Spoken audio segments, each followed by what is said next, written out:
Media podcast. My name is Austin Belzer, and this is episode 7. Sorry for it being so late this week, but a bunch of logistics got in my way and kept me from the recording booth, so I apologize for the late episode. Um, so, for those who aren't familiar with Austin Media podcast, this is a short form podcast discussing everything entertainment. This is movies, video games, technology, TV, music, and much more. Um, but before we get into all that, I want to set some time to thank some of my patrons. Uh, First, Thomas Stoneham Judge. His Twitter and Instagram is at being TSJ, and he operates the website moviesforreal.net. Additionally, I would like to thank Shane Kanto. You can see his work on his YouTube channel, known as the Wasteland Reviewer, Sif Pop as Shane Kanto, and among any others.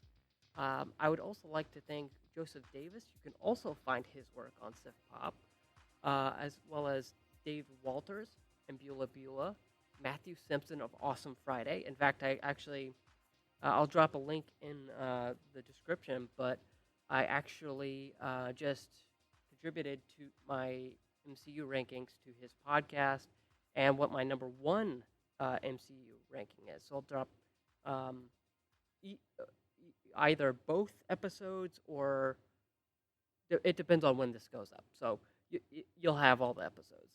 But let's see. Oh, and I have a new patron, Tom Blackburn. So thank you, Tom.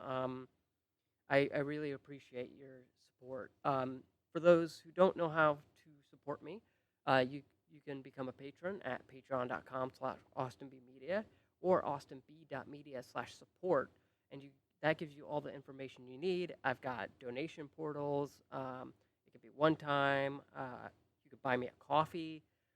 All that will be on the austinb.media/support page. Um, so we've got a lot to talk about, especially in the realm of movies, television, and games. So let's just get into it. Um, so let's see, what do we want to talk about? I rewatched a few movies. One of which was This Is the End, which I didn't realize I don't remember as well as I did. It's for those who aren't familiar. This Is the End is a Seth Rogen, James Franco, and a whole bunch of famous Hollywood people joint, um, where it's the end of the world, and Jay Baruchel and friends, and James Franco, Craig Robinson, and a few of Seth Rogen's friends are in Hollywood experiencing the apocalypse. Um, I don't think I liked it my first time watching it back in 2013, I believe is when it came out. Um, but I appreciated it much more this time around. Um, just because I think I was in the mood. I think when I watched it originally, um, I was just, oh, another Seth Rogen movie, or oh, another James Franco movie. But I think I've come to the age where I've started to realize, hey, trashy movies are okay too, just not Moonfall. Moonfall, I can't excuse. Um, but yeah, I really liked it. It's really funny. It's got a lot of in jokes. I wish they had gone a little harder on James Franco for the new Goblin thing in Spider-Man 3, but I think it was so close to Spider-Man 3 that you know, what are you gonna do? So it's all overall a solid film. You could stream that on Stars. I think I'll have a little link in there somewhere. One of the one times I've actually used my Stars subscription, but hey, if I'm using it, okay. And then I watched Elvis. Let's see, Elvis was as if cocaine directed a movie. You start the movie on the super high of, oh my goodness, this is Elvis. Goodness, how awesome is it that I'm experiencing Elvis right now? But then as you get, as the runtime goes on and on and on, um, it tends to kind of, especially in the third act, just kind of fall apart, especially with Tom Hanks, um, and some of the things that go on in the third act that I won't spoil. But I will say that is a Baz Luhrmann film through and through. So if you're expecting stuff like, I think an apt comparison would be Romeo and Juliet. That seems like the closest analog to what he's doing here. Um, so yeah, I don't recommend it necessarily, um, but it is what it is. I like it for what it is. If you don't know who Elvis is, I think you're gonna have a hard time um, making your way through this movie. Um, but so it might you might have to rewatch it a few times and maybe do some outside research for Elvis. But other than that, I think it was a pretty solid film. I think I rated it 3 out of 5 on Letterboxd, which I'll have my link to in the show notes. Um, but yeah, I was glad to see it. But it, it's not going to be in my top 5. I'll just say that. Um, but what might make it to my top 5 in the end of the year, I don't know actually where it's placed right now. But Don't Make Me Go, this streaming on Amazon Prime over the weekend. It came out on Friday. It was one of the films I watched on Friday, um, as I took a day off. One of 2 days off actually, um, because I was just kind of feeling like I needed a breather day. Um, and it is John Cho and an actress I don't know. Um, John Cho is sick and he wants to have a road trip with his daughter. Um, he plays, I believe his name is Max, and his daughter's name is Wally. He has a terminal um, illness, and he just wants to have one final trip before he kicks the bucket, so to speak. I don't think that's any spoilers. I think it's right in the Amazon Prime video, or I'm sorry, Prime Video um, description page. But I liked it. It's got an unexpected amount of humor, um, because for yeah, it's just unexpected and it's so stylish, that I think a lot of people will kind of look past the, oh hey, this is about somebody who's dying. Look over those more dramatic elements and see really enjoy it, because I think it's one of the most genuine films of the year. I think it's a movie that comes out of a place of love and hurt and understanding. Um, I think I put. I don't know if I reviewed this on Letterbox, but if I do, my link will be in the description with the show notes. Um, Something I did review on Letterbox was After Yang. This is on Showtime. I also believe you can rent it. But I saw it on Showtime because that's basically where anyone watches A24 movies.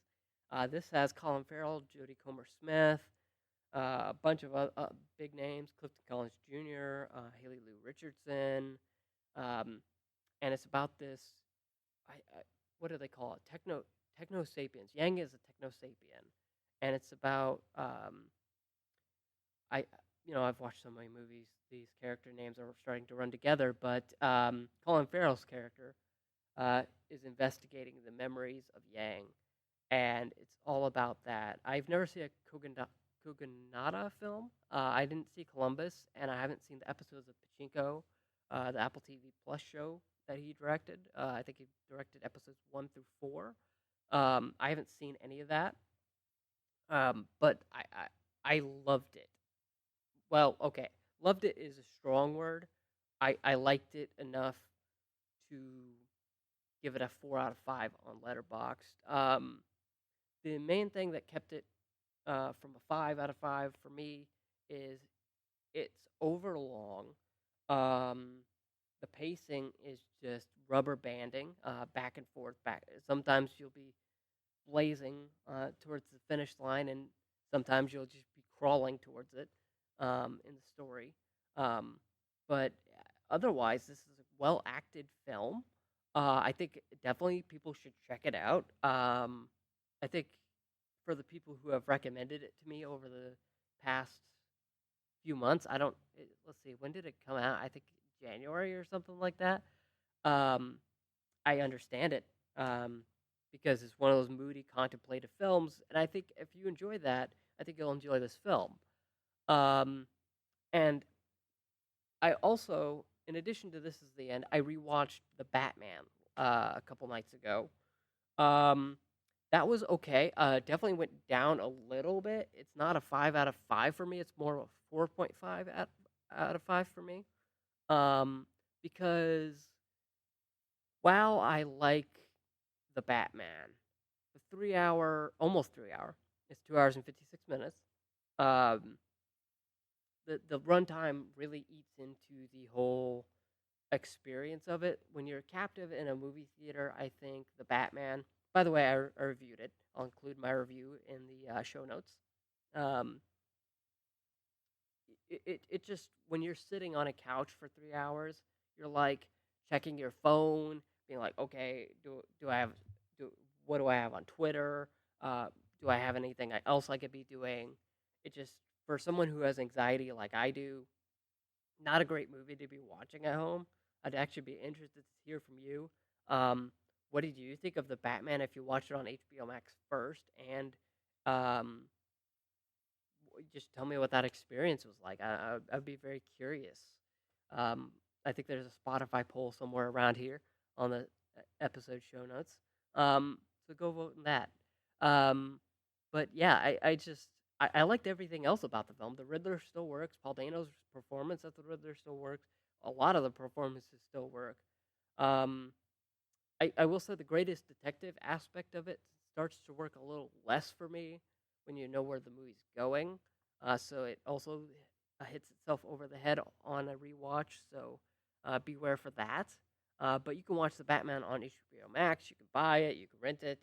Uh, it's available pretty much everywhere. Um, but getting on to TV, I watched For All Mankind Season 3, Episode 6. Um, I will try not to give spoilers, but so I'll just kind of skirt around things that happened this week. Um, but For All Mankind's episode this week was very lackluster. It got into too many of the politics of what the show is, and I think what I like about For All Mankind is it takes it's science fiction, and it kind of I don't know, got too much into science reality, especially with the James Webb telescope pictures that have been happening over the last week. Um, and it just hit a little too close to home for me, some of the topics on there. So I was just, it wasn't my cup of tea to reuse a metaphor from my After Yang review. Um, Mr. Marvel wrapped up its first season, and what I assume it'll have a second season, um, because it did so well. I think. I don't think Disney Plus has released those numbers, but I really enjoyed Miss Marvel. As I said last week, it's this this breath of fresh air into the Marvel Cinematic Universe that I think was long needed. Um, and I think the creative team at Marvel Studios could take a few notes on what worked in Miss Marvel and what hasn't worked in Thor: Love and Thunder. Um, not that I've seen it.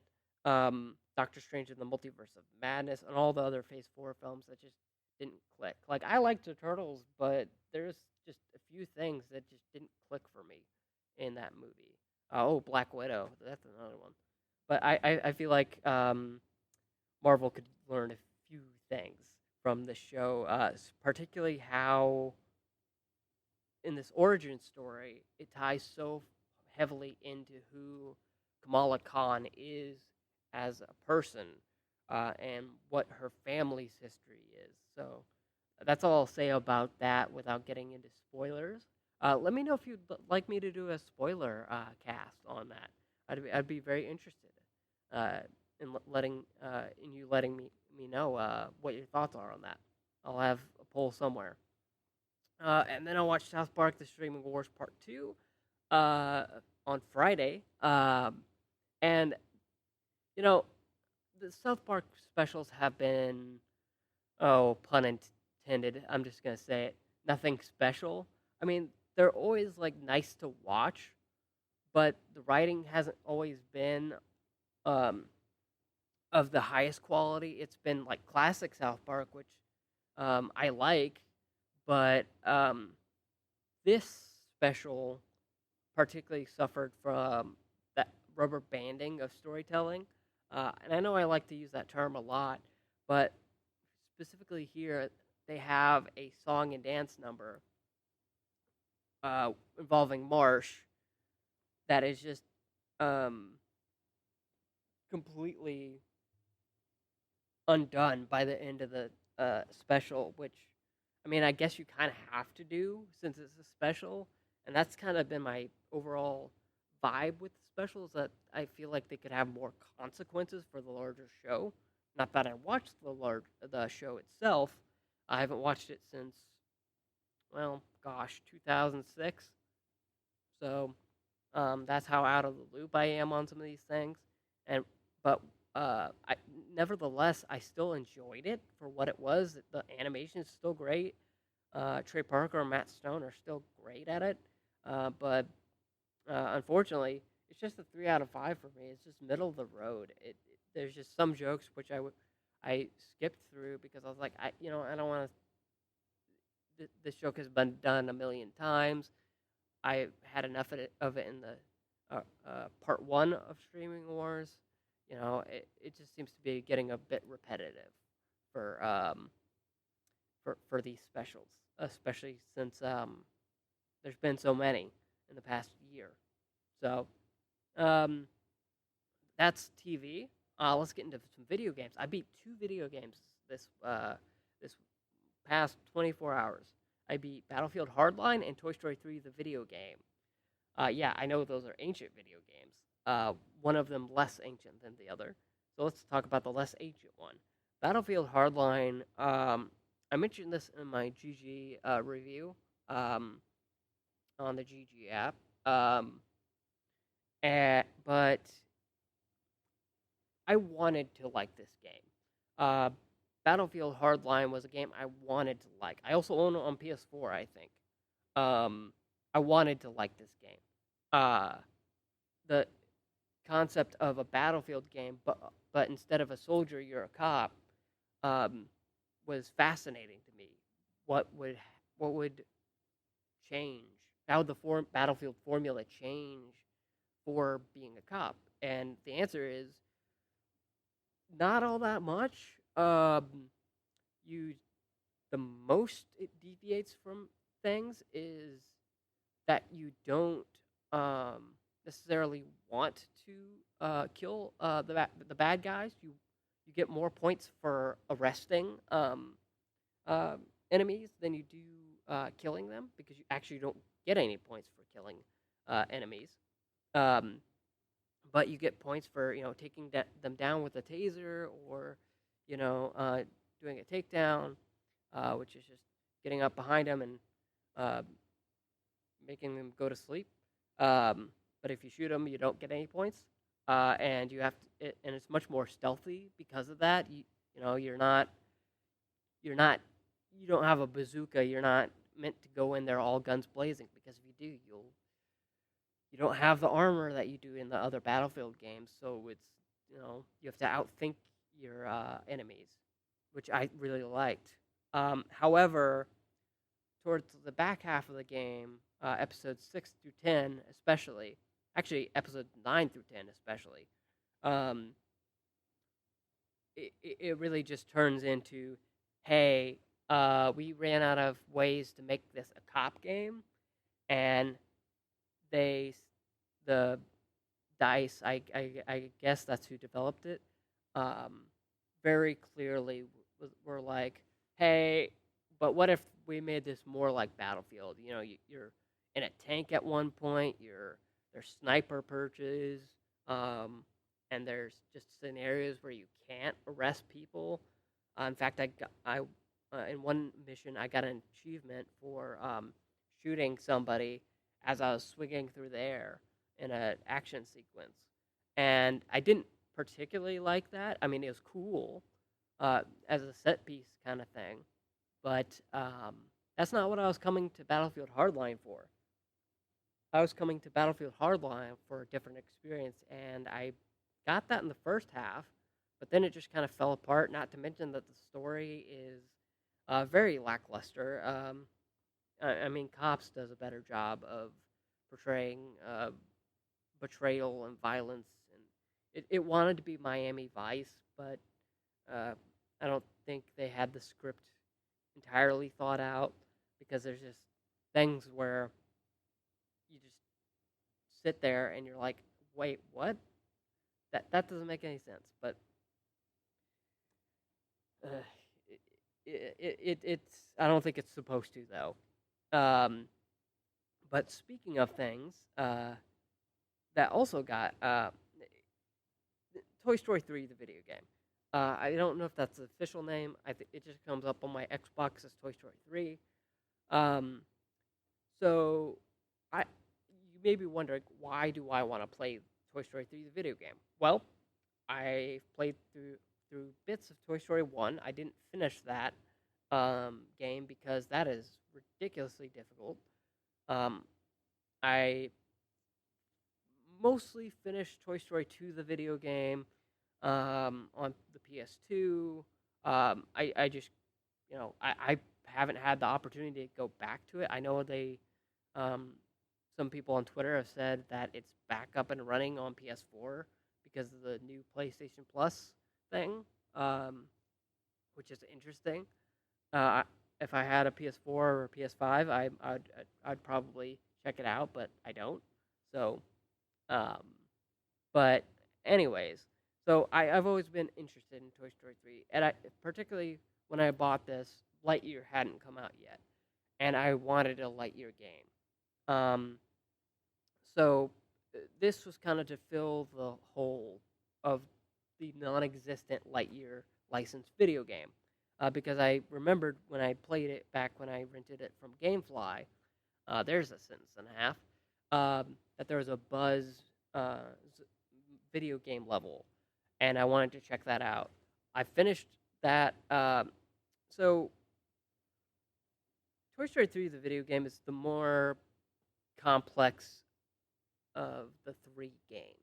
Um, not it, each care you could switch between Buzz, Jesse, and Woody, and each one has their own specific special power or a move. Woody's is he can throw his um, voice box string out and lasso it and to traverse over big gaps. Jesse can land on like darts or pressure valves and things like that. Um, I can't remember what Buzz's is. I don't actually know. Um, but I think it's like he spins around or something. I don't know. Maybe I'm mixing that up with Toy Story 2, the video game. Uh, and that's perfectly fun in the first half, or like 80% of the game. But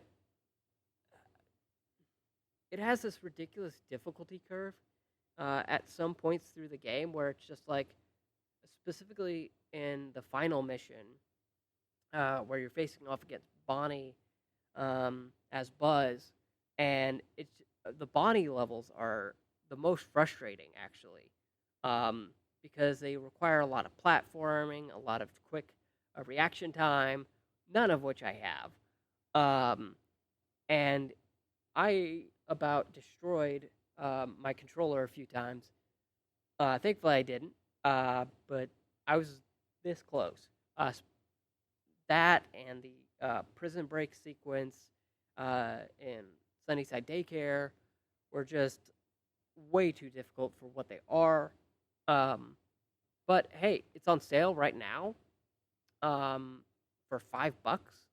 So I, if you want a Lightyear video game, you can check it out. Just don't have high hopes. Also, Battlefield Hardline is on. I believe they call it EA Play. I think it used to be called EA Access. And then if you're on PC, I think it's called Origin. it might still be called EA Play. But yeah, you can check those out for relatively cheap, uh, which is why I did that. Um, and that brings us to the end of the show. I apologize if I seem hurried. I've got a lot to record today. Um, I've got the High School Musical Season 3, Episode 2 commentary to record, along with a bunch of other things. Um, they should be up by the ninth episode of the Austin B Media podcast. Um, but here's what I've posted recently. I posted if you're watching this on YouTube, you can there's the Boys Season 3 review, right there, right there. And I also posted the nominees list for the 74th Emmy Awards. And speaking of High School Musical, the musical, the series Season 3, I posted a write-up of the first music video. So go check those out. I'll link it all in the show notes. So without further ado, this is Austin Belzer signing off with the Austin Media Podcast. Until next time.